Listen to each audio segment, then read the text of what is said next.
Mi nieto de 7 años me susurró cuando mi nuera no estaba en casa. Abuela, cuando te vayas de viaje, mamá va a llevarme con ella y con los 31 millones de pesos de papá para escapar de aquí. En ese instante cancelé el viaje. En lugar de eso, hice otra cosa. 3 días después, mi hijo regresó y... Pero antes de continuar, revisa si ya te suscribiste al canal y comparte en los comentarios desde dónde nos estás viendo. Nos encantaría saber hasta dónde llegan nuestras historias de venganza. Doblé con cuidado el vestido de seda color esmeralda. Mis manos temblaban levemente por una mezcla de emoción y nervios. Faltaba solo una semana para que yo y mis amigas más cercanas viajáramos a San Miguel de Allende. Miré a Guillermo, mi nieto, sentado en el suelo del cuarto, concentrado en armar un modelo de barco pirata con Lego. El niño apenas tenía 7 años, pero ya tenía ese aire pensativo que no era propio de los niños de su edad. Normalmente me enseñaba emocionado cada pieza, cada detalle diminuto que colocaba con orgullo en el barco. Pero ese día, Guillermo estaba inusualmente callado, sus grandes ojos fijos en el montón de Lego. Estuve a punto de preguntarle algo, pero lo dejé pasar, pensando que quizás solo estaba muy concentrado en su juego. Se escucharon unos pasos suaves, y la puerta del cuarto se abrió despacio. Gloria, mi nuera, entró, secándose las manos en un delantal de flores coloridas. Sonreía radiante, iluminando la habitación. «Mamá, ya terminé el pastel. Baje a comer antes de que se enfríe», dijo con esa voz dulce de siempre.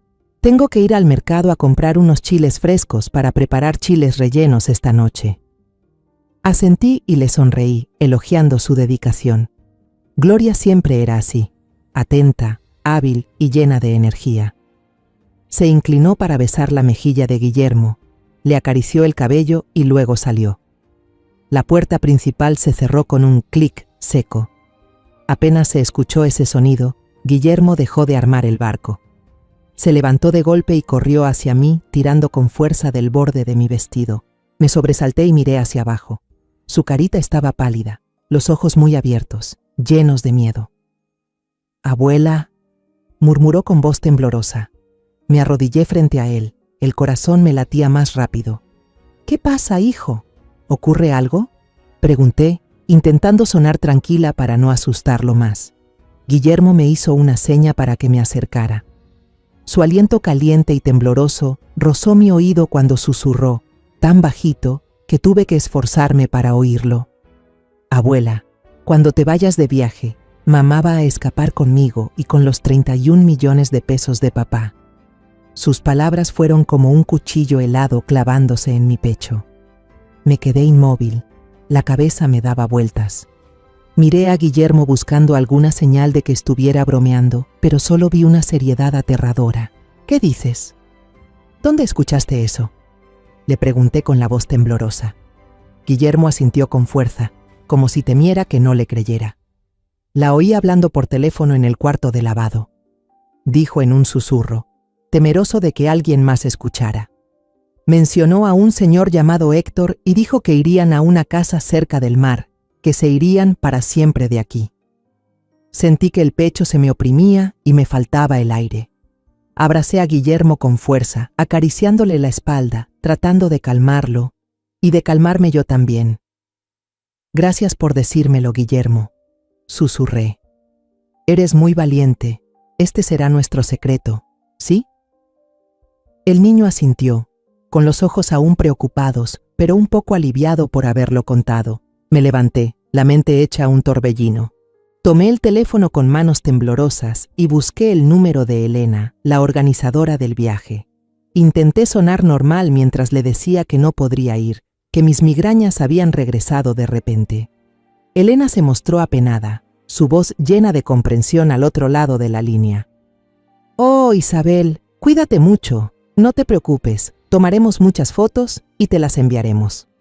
Colgué, sintiendo que esos días de descanso que tanto había esperado ya no significaban nada. Esa noche me senté sola en mi habitación, con la luz del escritorio iluminando una foto familiar sobre la vieja mesa de madera. Era una foto de Rafael y de mí cuando él aún vivía, cargando a Francisco de 3 años, los dos riendo bajo un árbol de jacaranda. Los recuerdos regresaron como una película lenta que se rebobina. Recordé el día que Francisco trajo a Gloria a casa por primera vez.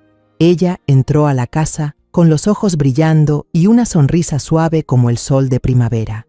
Hablaba con encanto, sabía cómo hacerme sentir bien, desde prepararme una taza de té de manzanilla cada noche hasta notar que mis zapatos estaban gastados y ofrecerse a llevarme a comprar unos nuevos.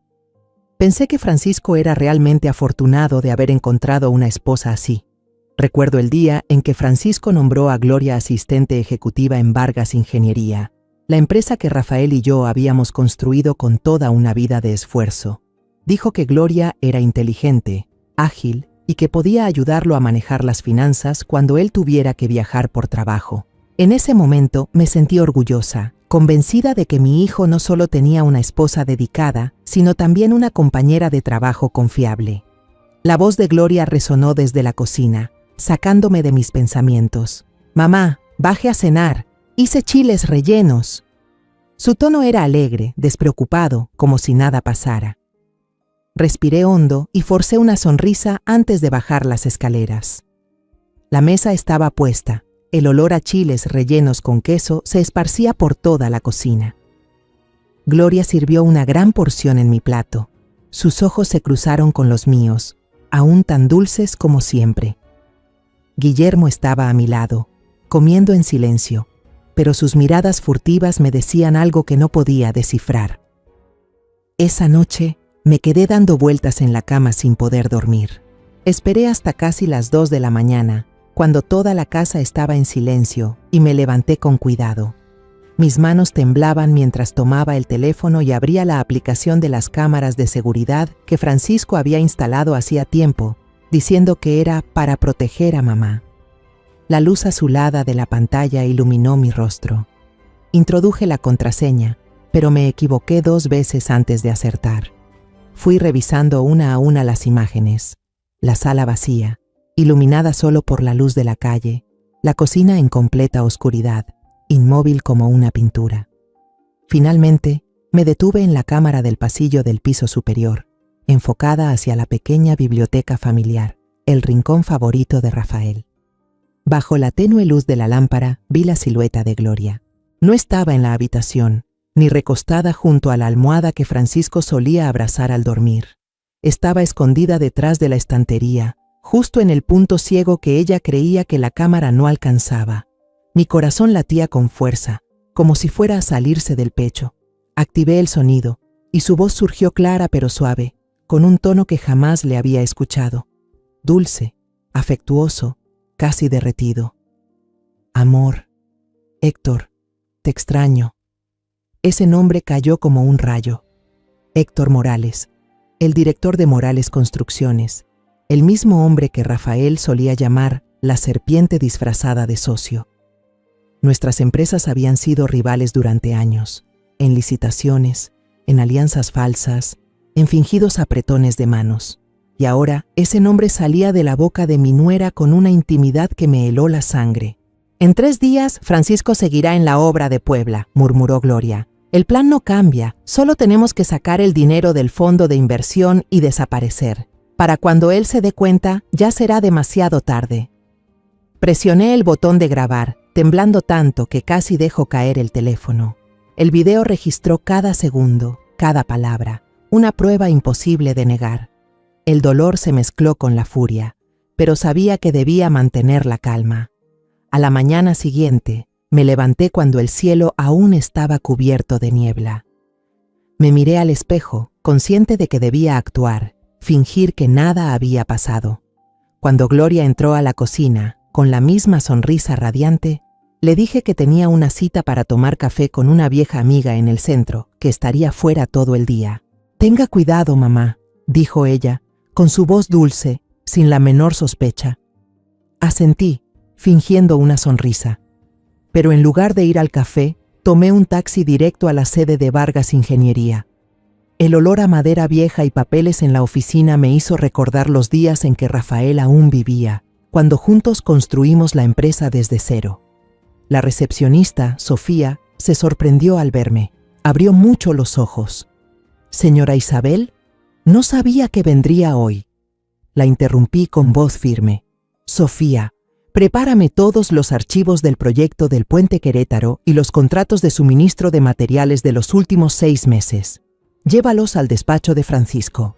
Ahora mismo cerré con llave la puerta de la oficina de mi hijo. Me senté en la vieja silla de cuero.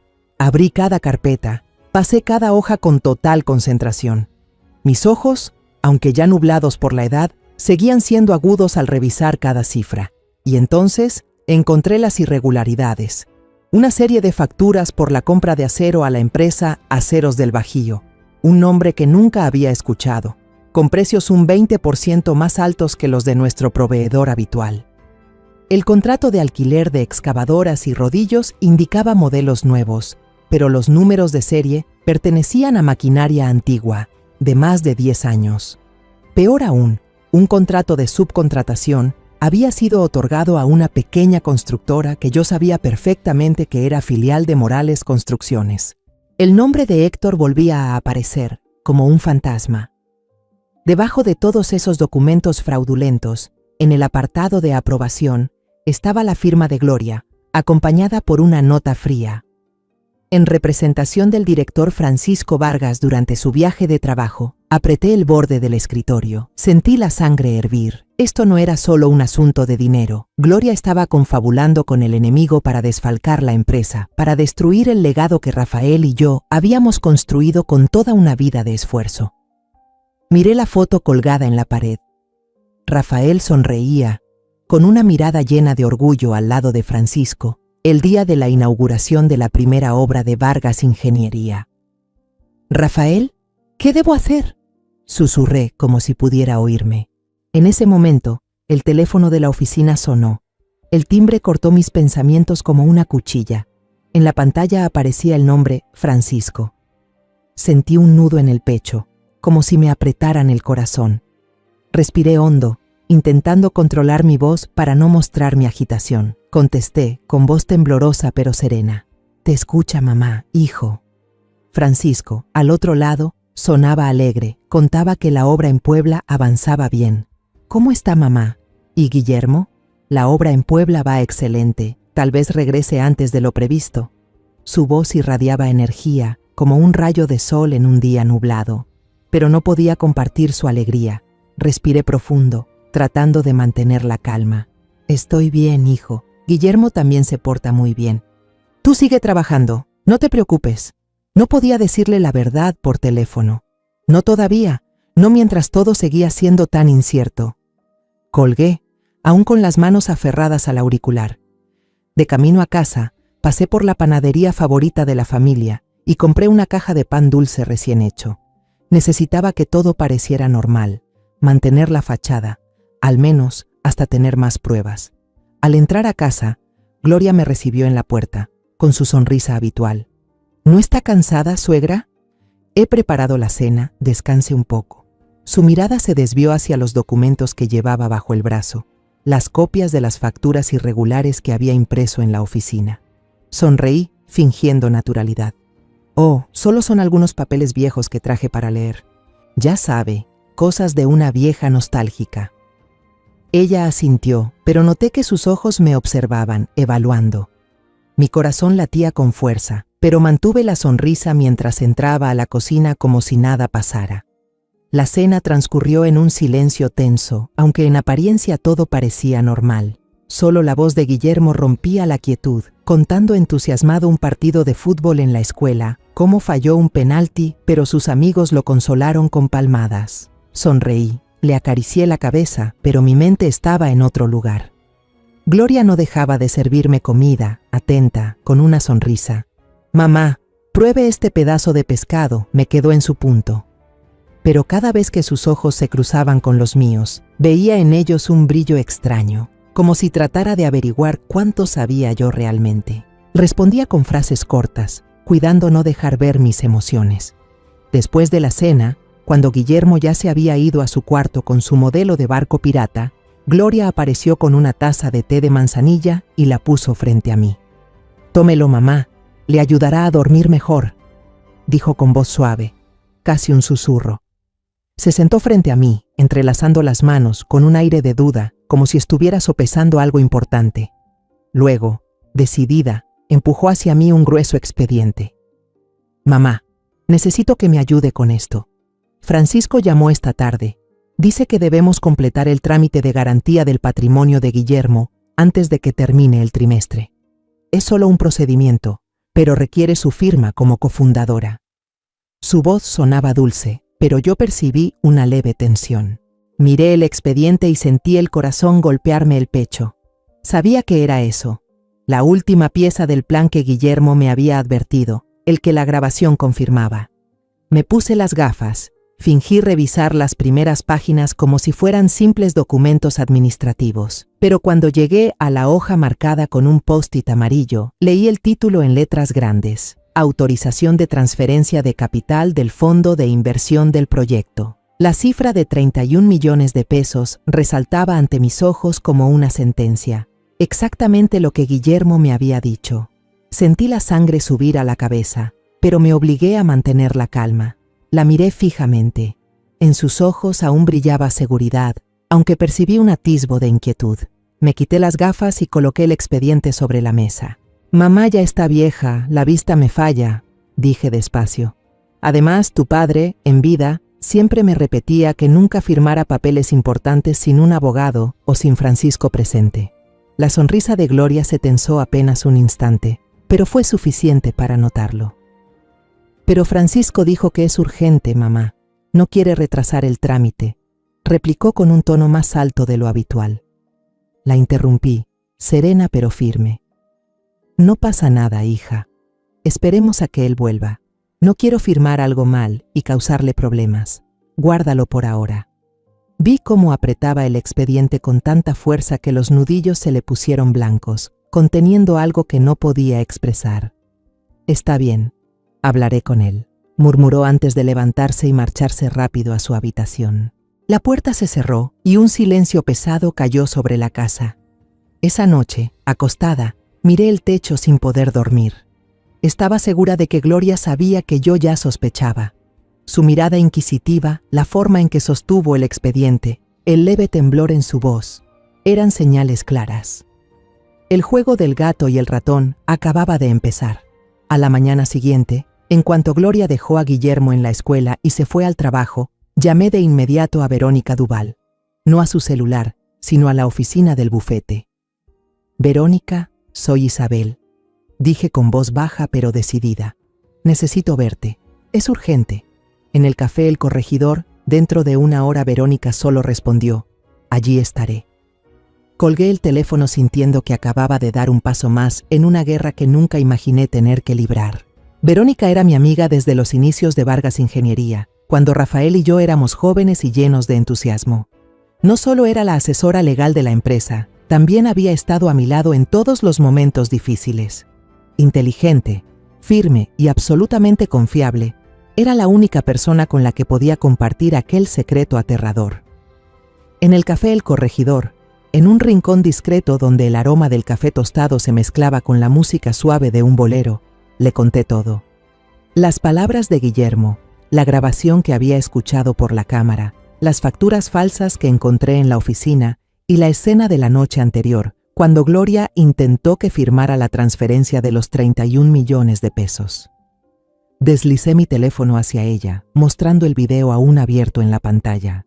«Míralo, Verónica», dije con voz temblorosa. «Ya no sé ni en qué creer». Verónica observó el video con una mirada fría y penetrante, sin parpadear. Cuando la voz de Gloria resonó, llamando con cariño a Héctor, Verónica apretó la mano alrededor de la taza de café, su rostro se volvió serio.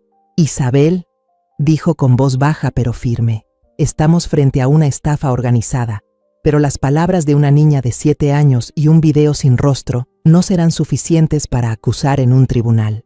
Necesitamos pruebas irrefutables». Sus palabras cayeron sobre mí como un balde de agua fría, pero también me hicieron reaccionar. Asentí, tratando de tragar la sensación de impotencia. Pensé en el sistema de cámaras de la casa. Dije, quizás todavía haya algo grabado. Verónica negó con la cabeza y abrió la aplicación de cámaras en mi teléfono. Juntas revisamos las grabaciones más recientes, pero Gloria, como una zorra experimentada, había evitado todos los ángulos. «Mira, Isabel», señaló Verónica hacia la pantalla. Ella sabe que sospechas. Ya no habla en lugares con cámaras. Todas las llamadas ahora son en el patio trasero o en el baño, con el ruido del agua cubriendo las voces. Sentí un escalofrío recorrerme la espalda. Gloria no solo era inteligente, sino aterradoramente cuidadosa. Verónica guardó silencio un momento, y luego sus ojos se iluminaron. Si no podemos verla, la escucharemos. Puede evitar las cámaras, pero no puede dejar de hablar. Esa tarde, mientras Gloria seguía en la oficina y Guillermo aún estaba en la escuela, Verónica llegó a mi casa con una pequeña caja. Dentro había 6 grabadoras miniatura, del tamaño de una moneda. «Tengo algunos contactos», dijo con un tono de orgullo. «Estas son de las mejores. La batería dura 72 horas seguidas». Mi corazón latía con fuerza, entre la emoción y el miedo. Empezamos la operación, en silencio, como 2 ladronas en mi propia casa. Puse una grabadora debajo de la mesa de centro en la sala, donde Gloria solía sentarse a reflexionar por las noches. Verónica escondió hábilmente otra detrás de una maceta grande con cactus en el pasillo, donde la luz tenue la ocultaba a la perfección. Metimos una dentro del viejo radio de la cocina, el que Gloria encendía cuando cocinaba. Y por último, pegué una debajo de su escritorio en la biblioteca, donde solía trabajar hasta tarde. Cuando terminamos, Verónica me tomó de la mano. Su mirada era firme. El siguiente paso, Isabel. Como representante legal autorizada de Francisco, usted y yo iremos al banco. Necesitamos los estados de cuenta de los últimos 6 meses de la empresa Ascentí. En la sucursal del Banco BBVA de la Avenida Zaragoza, nos recibió el señor Ricardo, el director, un viejo conocido de los tiempos en que Rafael aún vivía. Me saludó con una sonrisa cálida, pero al escuchar mi explicación, su expresión se volvió grave. «No se preocupe, señora Isabel, haremos todo lo posible para ayudarla». Llamó a una joven empleada, una chica llamada Ana, para que nos asistiera en revisar las órdenes de pago y los contratos de crédito presentados por Gloria recientemente. Nos sentamos en una pequeña sala de reuniones, con el ambiente cargado por el sonido de hojas pasando y teclas golpeando. De pronto, Ana exclamó: «Señora Duval, hay una diferencia».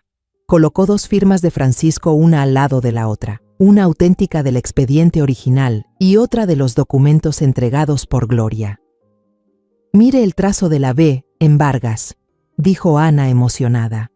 «La firma verdadera es firme, un poco inclinada, como un corte preciso, pero esta es más redonda y pareja, como si la hubieran dibujado con cuidado. Es una imitación, pero muy bien hecha». El señor Ricardo examinó atentamente y luego asintió. «No hay duda, señora Isabel, esto es falsificación». De inmediato mandó sellar las copias como evidencia, con una mirada llena de compasión hacia mí. «No se preocupe, trabajaremos con usted y la señora Duval si este caso llega a la justicia». Asentí, aunque por dentro solo quería llorar. No por el dinero, sino por la traición. Gloria había usado la confianza de Francisco, la mía, para tejer una red de engaños tan elaborada que me costaba creerlo. Cuando Verónica y yo salimos del banco, teníamos en nuestras manos un arma afilada, los extractos y las pruebas de las firmas falsificadas. Ahora solo teníamos que esperar a que el pez en casa cayera en la última red, la red de sonido que habíamos tendido. Los 2 días siguientes pasaron en un silencio asfixiante. Gloria y yo casi no hablábamos, solo intercambiábamos frases cortas sobre las comidas o el horario de Guillermo. El ambiente en la casa estaba tan tenso que parecía que podía romperse en cualquier momento. Gloria se volvió extrañamente cautelosa. Caminaba por la casa con pasos suaves, pero sus ojos escaneaban cada rincón, como si buscara rastros de traición, sin saber que la verdadera traidora era ella. Una vez la sorprendí parada mucho tiempo frente a la cámara del pasillo, con los ojos entrecerrados y el rostro serio, como si tratara de averiguar si estaba grabando o no. Para no dejarme arrastrar por la espiral de la sospecha y el miedo, pasé más tiempo con Guillermo. Me sentaba con él en el suelo de la sala, ayudándole a terminar su barco pirata del ego, pieza por pieza, como una manera de mantener la calma en mi interior. «Abuela, quiero que este barco tenga muchos cañones». Guillermo reía, con los ojos llenos de inocencia. Le leía cuentos cada noche, con voz suave, hablándole de aventuras en el mar. La pureza de Guillermo era la única fuerza que me mantenía firme. Cada vez que me abrazaba, me repetía a mí misma: Isabel, tienes que ser fuerte. Por él. Por Francisco. A la mañana siguiente, justo cuando Gloria salió de casa para llevar a Guillermo a la escuela y luego al trabajo, llamé a Verónica. «Ven ahora mismo», le dije, con la voz temblorosa pero decidida. «Tenemos que revisar las grabadoras». Verónica llegó en menos de media hora, con su laptop bajo el brazo. Nos sentamos en la biblioteca, el rincón favorito de Rafael, y empezamos a desmontar una por una las grabadoras. Mi corazón latía con fuerza, como si quisiera romperme el pecho, mientras Verónica conectaba la primera al computador. Los primeros audios eran solo ruidos sin sentido, el pasar de hojas en la cocina, pasos, el televisor con las noticias. Empecé a preocuparme, temiendo haberlas colocado en el lugar equivocado, temiendo que Gloria hubiera sido demasiado cuidadosa para dejar rastros. Pero entonces, cuando Verónica conectó la grabadora escondida bajo la mesa de centro, la voz de Gloria sonó, fría y llena de irritación. «Ella no firmó, no lo puedo creer, Héctor. Esa vieja ya sospecha algo. Intenté convencerla, pero es muy terca». Apreté el borde de la mesa, conteniendo el aliento. La voz de Héctor, del otro lado de la línea, era más baja, pero lo suficiente clara para notar la satisfacción en su tono. «Tranquila, amor. ¿Cuál es el plan B?» La voz de Gloria se volvió helada, decidida, aterradora. «El plan B sigue siendo el plan A. He practicado la firma de Francisco cientos de veces. Practicar la de ella no será difícil. Esta noche firmaré el poder a nombre de ella. Mañana a las 8, cuando abra el banco, seré la primera en llegar. Cuando todo esté hecho, nos vemos en la terminal de autobuses hacia San Luis Potosí, como acordamos. Desde ahí desapareceremos». Héctor soltó una risa corta, llena de satisfacción. «Perfecto. Termina con eso. Te estaré esperando». Miré a Verónica. Sentí como si la sangre en mis venas se hubiera congelado. Ella no dijo una palabra, solo guardó el archivo y lo renombró como prueba relevante.mp3. «Ya basta, Isabel», dijo con la mirada firme, como el acero. «Tenemos todo lo que necesitamos». Asentí. Sin perder tiempo, manejamos directo al cuartel de la Policía Económica de Querétaro. Verónica ya había concertado una cita con el comandante Martínez, un hombre conocido por su integridad, a quien Rafael siempre había respetado profundamente. En la pequeña sala de reuniones, el olor a café viejo y a papeles húmedos lo llenaba todo. Yo estaba sentada frente al comandante Martínez, intentando mantener la voz firme mientras le explicaba todo.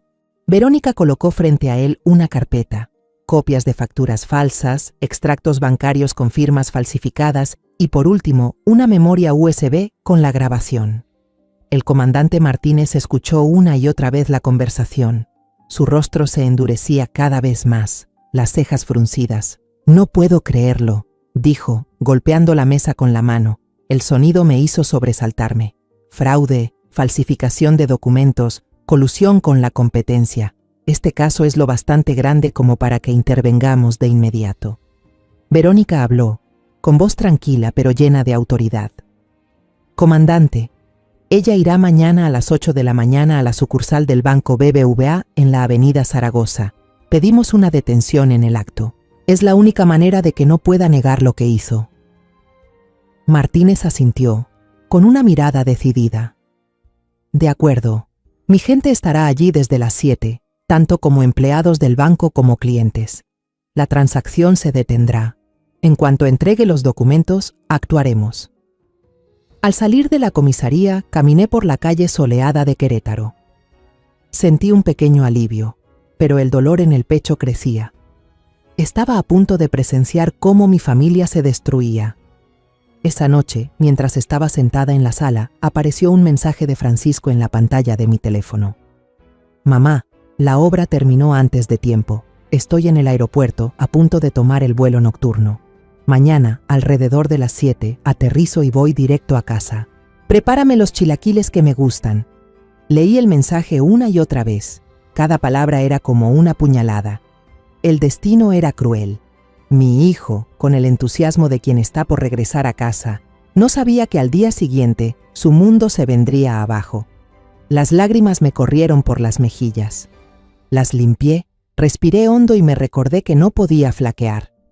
Francisco tenía que saber la verdad, aunque doliera. Tenía que verlo con sus propios ojos. Le respondí, con los dedos temblorosos sobre la pantalla: no vayas a casa todavía. A las 8 de la mañana, ve directo a la sucursal del banco BBVA en la avenida Zaragoza. Hay un asunto importante de la empresa en el que necesito que estés presente. No preguntes nada, solo ve, presioné enviar.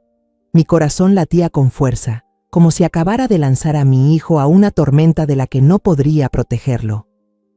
El teléfono vibró de inmediato. Francisco estaba llamando. ¿Mamá? ¿Qué pasa? ¿Hay algún problema en la empresa? Su voz sonaba preocupada, con esa inquietud de quien siente que algo anda mal. Me mordí los labios, tratando de sonar tranquila. Hijo, confía en mí. Solo llega a tiempo. Colgué antes de que pudiera seguir preguntando, temerosa de no poder contenerme y contarlo todo. Esa fue la noche más larga de mi vida. No dormí. Me quedé sentada en la oscuridad, mirando por la ventana. La luz tenue de la luna caía sobre el jardín donde a Guillermo le gustaba correr. Escuché ruidos en el despacho de Gloria, sonidos pequeños pero cortantes, como el roce de un bolígrafo sobre el papel. Sabía que estaba terminando su último acto de traición, falsificar nuestras firmas, la mía y la de Francisco, en los documentos de autorización. Cada ruido era otra herida, un recordatorio de que la mujer a la que alguna vez consideré mi hija estaba destruyendo a nuestra familia. Pensé en Rafael, en su mirada firme cada vez que enfrentaba las dificultades de Vargas Ingeniería. Isabel, nosotros nunca nos rendimos, solía decirme. Cerré el puño y susurré en la oscuridad: no me rendiré, Rafael, te lo prometo. A la mañana siguiente, Gloria se levantó muy temprano. Bajó las escaleras con un elegante vestido de oficina, el cabello recogido en un moño y un maquillaje impecable, como una ejecutiva que va a una reunión importante. Mamá, tengo una cita con un socio esta mañana, así que debo irme temprano. Desayunaré fuera, dijo con tono amable, pero vi cómo sus manos apretaban con fuerza el bolso. Asentí, forzando una sonrisa. Cuídate, hija. Ella no sabía que yo ya lo sabía todo, que había tendido una red invisible esperando a que cayera en ella. Conduje hasta el banco desde las 7:30. Estacioné frente a una cafetería. Verónica ya estaba allí, sentada junto a la ventana, con la mirada aguda observando todo. A través del cristal, vi a varios hombres de civil, que parecían clientes normales, sentados dispersos por el banco. Sabía que eran policías encubiertos, colocados allí por el comandante Martínez desde temprano. Verónica me tomó la mano. Su voz era grave pero firme. Hoy todo terminará, Isabel. Hiciste lo correcto. Asentí, aunque el corazón me pesaba. ¿Terminará? Sí, pero ¿a qué precio? Una familia rota, un niño sin madre, un hijo que pierde el amor en el que creyó. A las 8:05 en punto, el coche de Gloria se detuvo frente al banco. Bajó sosteniendo un folder contra el pecho, caminando con la seguridad de quien cree tener la victoria en sus manos. Contuve el aliento, sin apartar los ojos de ella a través del vidrio. Gloria fue directo al mostrador de atención preferente y entregó los documentos a un joven empleado. Supuse que era un policía encubierto. Él asintió, tomó el folder y le dijo algo. Quizá que debía entregarlo al director de la sucursal para su validación. Vi a Gloria sonreír, una sonrisa de triunfo, como si hubiera superado todos los obstáculos. Unos minutos después, el director salió, seguido por 2 policías uniformados. El rostro de Gloria se puso pálido, su sonrisa desapareció. La orden de arresto se leyó en voz alta, clara en el silencio del banco. Gloria Vargas queda detenida por fraude, apropiación indebida y falsificación de documentos. Gloria gritó, su voz aguda y desesperada. Están equivocados. No tienen derecho a arrestarme. Estos papeles son legales. Forcejeó, intentando soltarse, pero una agente la esposó con rapidez. En ese instante, un taxi se detuvo frente al banco. Francisco bajó, aún con la maleta en la mano, con el rostro confundido al ver el alboroto. Su mirada recorrió la escena hasta detenerse en el interior. Gloria, su esposa, esposada entre dos policías. Vi cómo los hombros de Francisco se tensaron, como si su mundo se derrumbara en un segundo. Sus miradas se cruzaron. Por un instante, el tiempo pareció detenerse. Vi la confusión en los ojos de Francisco, la desesperación en los de Gloria. Luego, como un cruel destino, el folder en manos de la gente cayó al suelo. Los papeles volaron por todo el piso, igual que su matrimonio hecho pedazos. Francisco quedó inmóvil entre la multitud. La maleta se le resbaló y cayó al pavimento con un golpe seco. Verónica y yo cruzamos la calle apresuradas. Mis pasos eran rápidos, pero temblorosos. Puse una mano sobre el hombro de Francisco, sintiendo cómo su cuerpo se estremecía bajo mi toque. Se giró hacia mí, con los ojos llenos de desconcierto, perdido, como un niño sin rumbo. ¿Mamá? ¿Qué? ¿Qué está pasando? ¿Por qué Gloria? No pudo terminar la frase. La voz se le quebró, como si cada palabra fuera una herida. Lo miré a los ojos, conteniendo mis propias lágrimas. «Vámonos a casa, hijo», dije en voz baja, temblorosa pero firme. «Te lo explicaré todo». Verónica hizo una seña a uno de los policías cercanos, quien nos ayudó a sacar a Francisco de entre la multitud curiosa. Las miradas y los murmullos eran cuchillos clavándose en mi pecho. En el coche, de regreso a casa, Francisco no dijo ni una palabra. Permaneció inmóvil, mirando por la ventana, aunque sabía que no veía nada. Ni las calles familiares de Querétaro, ni el sol brillante. Su mundo acababa de desmoronarse, y yo, su madre, que lo había visto todo desde el principio, solo podía sentarme a su lado, impotente ante su dolor. Al llegar a casa, le preparé un vaso de agua tibia, con la esperanza de que ese poco de calor calmara un poco su conmoción. Guillermo bajó corriendo desde el piso de arriba, gritando, «¡Papá!». El niño se lanzó a los brazos de Francisco, sin saber que el mundo de su padre acababa de derrumbarse. Francisco lo abrazó con fuerza, como si Guillermo fuera el único salvavidas en medio de la tormenta. Después de convencer a Guillermo de volver a su habitación a jugar con su barco pirata, me senté frente a Francisco en la sala. Verónica se sentó a mi lado. Su mirada era dulce pero firme, como si quisiera darme fuerzas. Respiré hondo y empecé a hablar, con una voz tranquila para ocultar el dolor que me desgarraba por dentro. Le conté sobre el susurro de Guillermo, sobre cómo el niño, temblando, tiró de mi falda para advertirme del plan de su madre. Le conté sobre la llamada de medianoche que escuché a través de la cámara, la voz de Gloria, dulce, pronunciando el nombre de Héctor. Le hablé de las facturas falsas que encontré en la empresa, del teatro con los documentos de poder, de los pequeños grabadores que Verónica y yo habíamos escondido por toda la casa, y finalmente, del plan para atraparlos esa misma mañana. Le mostré las pruebas, copias de contratos inflados, informes bancarios con firmas falsificadas, y por último, reproduje la grabación en mi teléfono. Cuando la voz de Gloria sonó, fría y decidida, hablando del plan para engañar a su esposo y huir con Héctor, Francisco agachó la cabeza. Sus manos se cerraron en puños, temblando. Ella no firmó. Intenté convencerla, pero fue muy terca. La voz de Gloria en la grabación era como una cuchilla helada. Las lágrimas de Francisco cayeron al suelo, una a una, silenciosas como los fragmentos de su corazón roto. No lloró a gritos, solo dejó que el dolor saliera en silencio, como una represa que se rompe bajo demasiada presión. Quise abrazarlo, limpiar sus lágrimas, pero sabía que nada podría aliviar el dolor de una traición. Francisco había amado a Gloria con todo su ser, había confiado en ella sin dudar, y ahora esa confianza había sido pisoteada sin piedad. Verónica habló, con una voz suave pero firme. «Francisco, ella no solo traicionó tus sentimientos, se alió con tu competencia para destruir la empresa, robar los fondos y dejarte expuesto a cargos penales. Tienes que ser fuerte, no solo por ti, sino por Guillermo y el legado de tu padre». Miré a Francisco, esperando que las palabras de Verónica despertaran algo de fuerza en él. Pero él solo se quedó ahí, en silencio, los ojos enrojecidos mirando el suelo. Esa noche, Francisco se quedó solo en la biblioteca, la misma habitación donde él y Gloria solían trabajar juntos y soñar con el futuro. Me quedé de pie fuera de la puerta, mirando por la rendija, viéndolo sostener las fotos de su boda y los recuerdos de ambos. La luz tenue iluminaba su rostro, donde las lágrimas ya secas habían dejado marcas de dolor. Quise entrar, decirle algo, pero sabía que necesitaba tiempo para enfrentar su pena.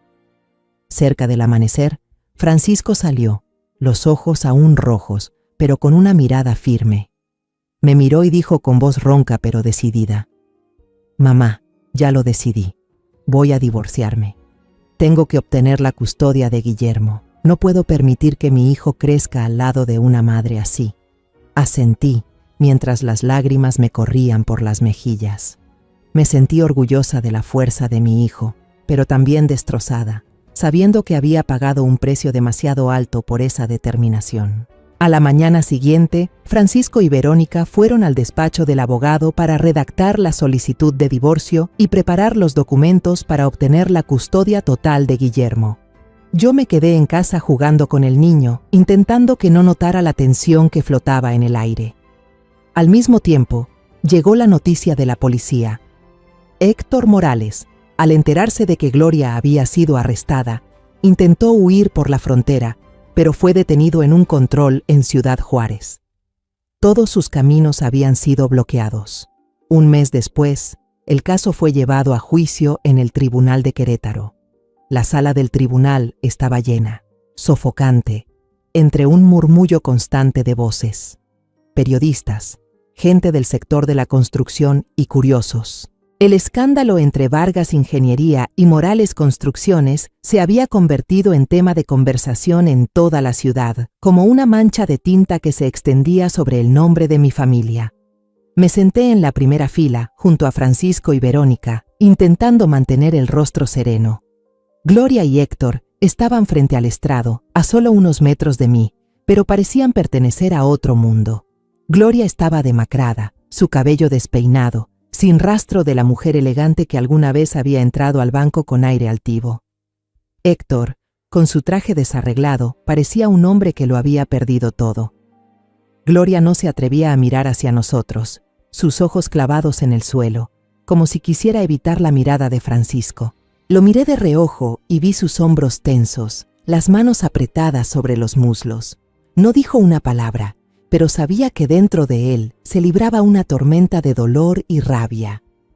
Verónica, como representante legal de Vargas Ingeniería, se levantó. Su voz resonó firme, cortante, como una cuchillada en el aire. Presentó cada prueba con una precisión aterradora: copias de facturas falsas, extractos bancarios con firmas falsificadas y la grabación que ella y yo habíamos conseguido.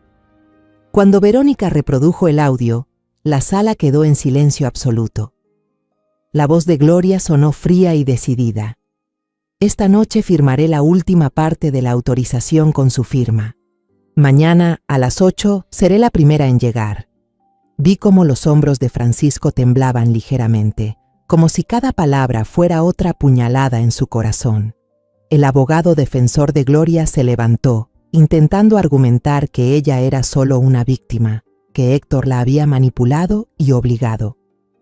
Mi clienta actuó bajo coacción, sin plena conciencia, influenciada por el acusado Morales, dijo con voz convincente. Pero el fiscal desmanteló rápidamente su argumento. Presentó los contratos y facturas que Gloria había firmado meses antes, cuando el plan de fuga ni siquiera existía. Esto no fue un impulso, enfatizó el fiscal, señalando los documentos. Fue una serie de actos deliberados, prolongados y cuidadosamente planeados. Las palabras del abogado se desvanecieron débiles ante la avalancha de pruebas. La última evidencia se presentó: el expediente de autorización por 31 millones de pesos con las firmas falsificadas mías y de Francisco. Un perito calígrafo tomó la palabra, mostrando su análisis detallado. La escritura en el documento presenta diferencias claras con las firmas auténticas de la señora Isabel y del señor Francisco, explicó. señalando los gráficos ampliados en la pantalla. Se trata de una falsificación intencional, realizada con preparación minuciosa. Miré a Gloria, vi su rostro inclinado, los hombros temblorosos. Héctor a su lado ya no mostraba la arrogancia de un cerebro criminal. Ante las pruebas irrefutables, Gloria y Héctor finalmente admitieron su culpa. El golpe del mazo del juez resonó seco y firme. Héctor Morales, como autor intelectual y con un largo historial delictivo, fue condenado a 6 años de prisión. Gloria, como cómplice, recibió una pena de 4 años por fraude y falsificación de documentos. Cuando la policía se la llevó, Gloria giró repentinamente, buscando con la mirada a Francisco. En sus ojos vi arrepentimiento y desesperación, una súplica muda. Pero Francisco solo desvió la vista con frialdad, sus ojos vacíos, como si el amor que alguna vez sintió por ella hubiera muerto aquel día en el banco. Tomé la mano de mi hijo, la apreté con suavidad, pero él no respondió. Sabía que su corazón ya no era más que un montón de cenizas. Al salir del juzgado, Francisco no dijo nada.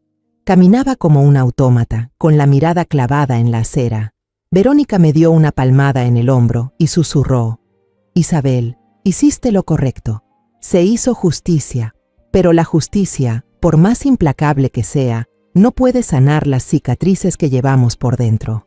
Al volver a casa, Francisco se lanzó de lleno al trabajo, como si fuera su manera de huir. Trabajaba día y noche, reestructuró Vargas Ingeniería, rompió todos los contratos turbios y se reunió con socios para reconstruir la confianza. La empresa, después de la tormenta, empezó poco a poco a levantarse de nuevo, pero yo sabía que Francisco ya no lo hacía por pasión, como antes. Lo hacía para olvidar, para no enfrentarse al dolor. Guillermo seguía viviendo con nosotros. Su risa era la única luz en una casa ahora llena de silencios. Pero cada vez que Guillermo preguntaba por su madre, con esa voz inocente: «Abuela, ¿cuándo va a volver mamá?», solo podía abrazarlo y decirle que su madre había tenido que irse de viaje por trabajo muy lejos. No sabía cómo explicarle a un niño de 7 años que su madre estaba en prisión, que había traicionado a su familia. Trataba de compensarlo con historias de aventuras, tardes jugando con LEGO, pero sabía que ese dolor nos acompañaría por mucho tiempo. 4 años pasaron en un abrir y cerrar de ojos.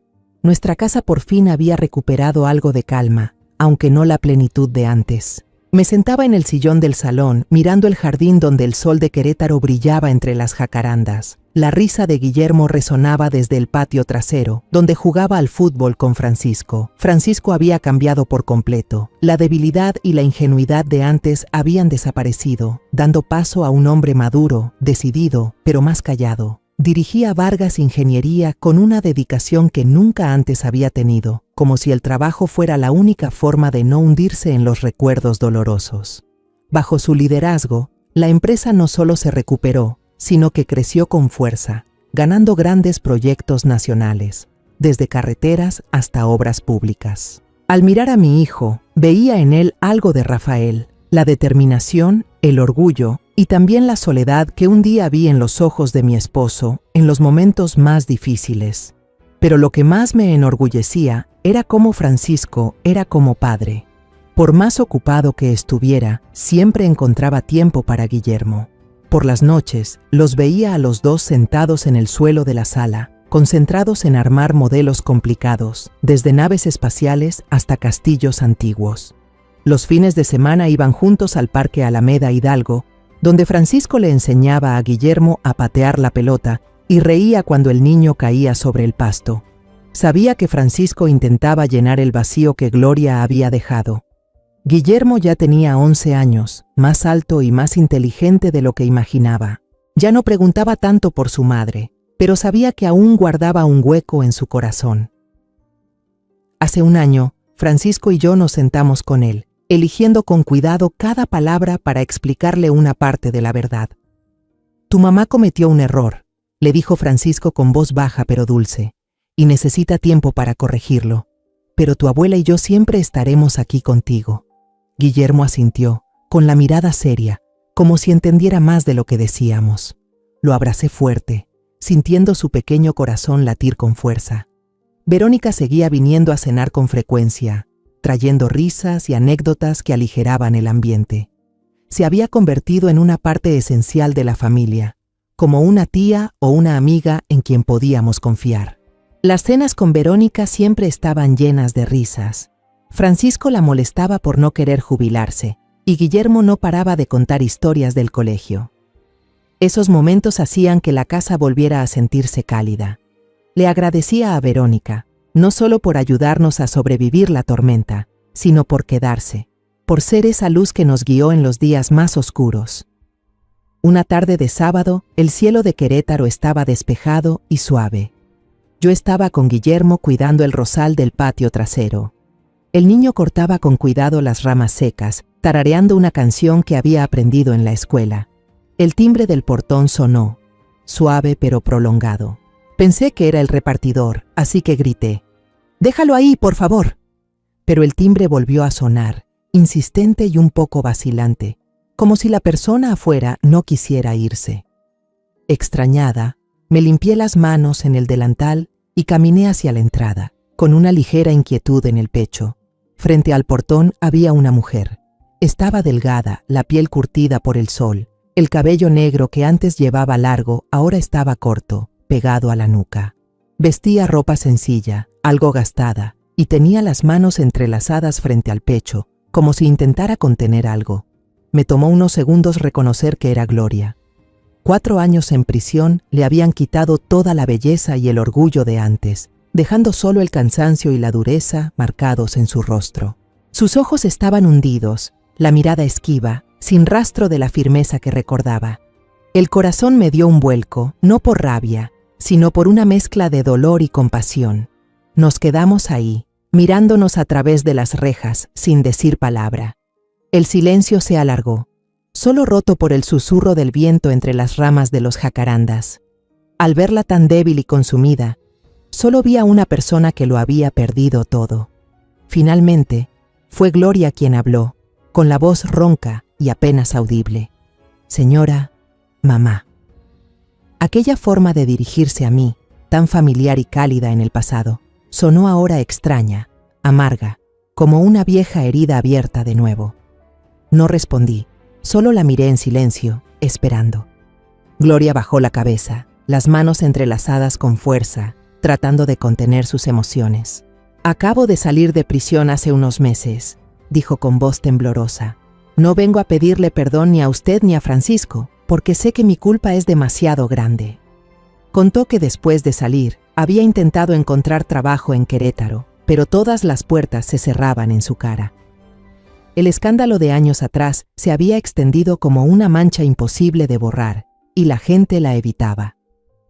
«Todos me miran como si fuera un monstruo», dijo, con la voz quebrada y los ojos llenos de lágrimas.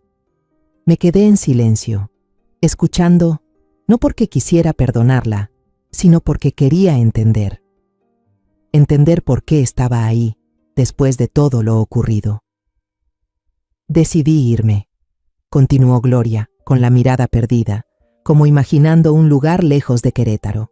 «Tal vez a Oaxaca o Chiapas, donde nadie me conozca, para empezar de nuevo. Pero antes de irme, solo quiero pedirle una cosa. Déjeme ver a Guillermo una vez, solo una vez». Sus palabras me atravesaron el corazón. La miré a los ojos, buscando alguna señal de engaño, pero solo encontré desesperación y un dolor sincero. Por un instante, volví a ver a la joven que un día llegó a mi casa con una sonrisa luminosa y ojos llenos de esperanza. Respiré hondo y entré a la casa, con el corazón pesado. «Guillermo, ven un momento con la abuela», lo llamé con voz temblorosa. Guillermo corrió desde el jardín, con las manos aún manchadas de tierra, mirándome curioso. Al ver a la mujer fuera del portón, el niño se escondió detrás de mí, por instinto. Gloria cayó de rodillas, las lágrimas corriendo por su rostro, su voz quebrada.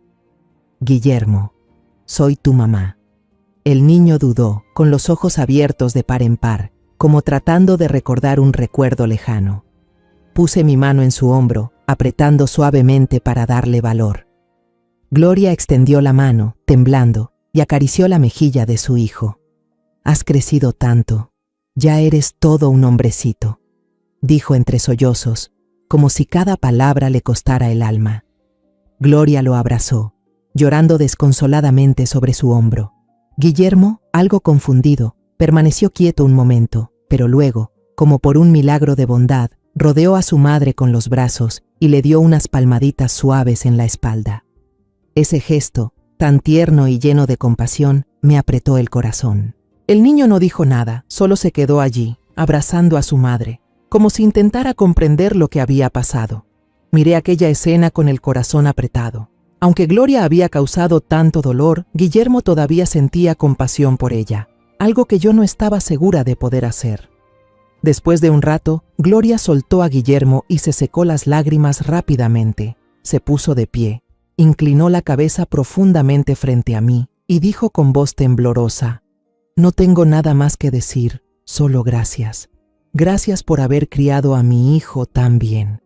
La miré, a esa mujer que alguna vez destrozó a mi familia y ahora me parecía tan frágil, tan triste. La rabia que había sentido hacía mucho se había apagado, quedando solo una pena profunda, como una cicatriz que nunca sana.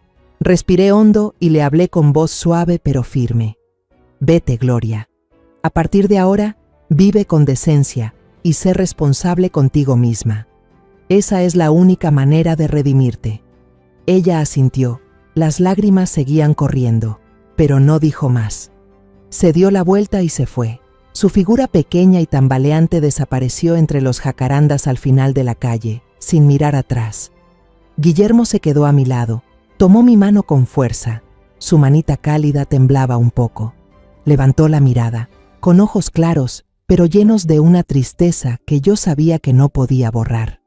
«Abuela, ¿mamá va a volver algún día?», preguntó en voz baja, como temiendo que la respuesta lo lastimara. Miré hacia el camino lejano donde Gloria acababa de desaparecer. No sabía qué deparaba el futuro, ni si una persona realmente puede cambiar. Pero quería sembrar en el corazón de mi nieto una semilla de esperanza, aunque fuera un rayo de luz diminuto. Me arrodillé, acaricié su cabeza y sonreí con ternura. Si algún día tu mamá cambia de verdad y decide vivir bien, entonces puede ser, hijo. Puede ser. Guillermo asintió y sus ojos brillaron un poco, como si mis palabras hubieran encendido una chispa de esperanza. Tomé su mano y lo llevé al patio trasero, donde los rosales seguían floreciendo. El viento soplaba trayendo un aroma dulce, como un recordatorio de que, a pesar de las cicatrices, la vida todavía tiene momentos hermosos que merecen ser apreciados. En esta vida hay heridas que nunca sanan, pero también hay cicatrices que nos recuerdan que logramos sobrevivir. Entendí que perdonar no es olvidar, sino soltar el peso del corazón para poder seguir adelante. De mi propia historia aprendí que la confianza es lo más valioso en cualquier relación. Una vez traicionada, nunca vuelve a ser igual. Pero aún así, debemos aprender a enfrentar la verdad, mantener la conciencia limpia y la dignidad, incluso cuando todo a nuestro alrededor se derrumba. Porque al final, el castigo más duro no lo dicta un juez, sino la propia conciencia. Espero que Gloria entienda eso, y que Guillermo crezca sabiendo que, aunque la vida pueda ser cruel, la bondad y la honestidad son la única luz que nos ayuda a encontrarnos a nosotros mismos. La historia que acabas de escuchar ha cambiado nombres y lugares para proteger la identidad de los involucrados. No contamos esto para juzgar, sino con la esperanza de que alguien escuche y reflexione. ¿Cuántas madres sufren en silencio dentro de su propio hogar? A veces me pregunto, si tú estuvieras en mi lugar, ¿qué harías? ¿Elegirías callar para mantener la paz o tendrías el valor de enfrentarlo todo para recuperar tu voz? Quiero saber tu opinión, porque cada historia puede convertirse en una vela que ilumine el camino de otro. Dios siempre bendice y estoy segura de que el valor nos llevará a días mejores. Ahora, al final del video dejaré 2 de las historias más queridas del canal. Estoy segura de que te sorprenderán. Gracias por quedarte conmigo hasta este momento.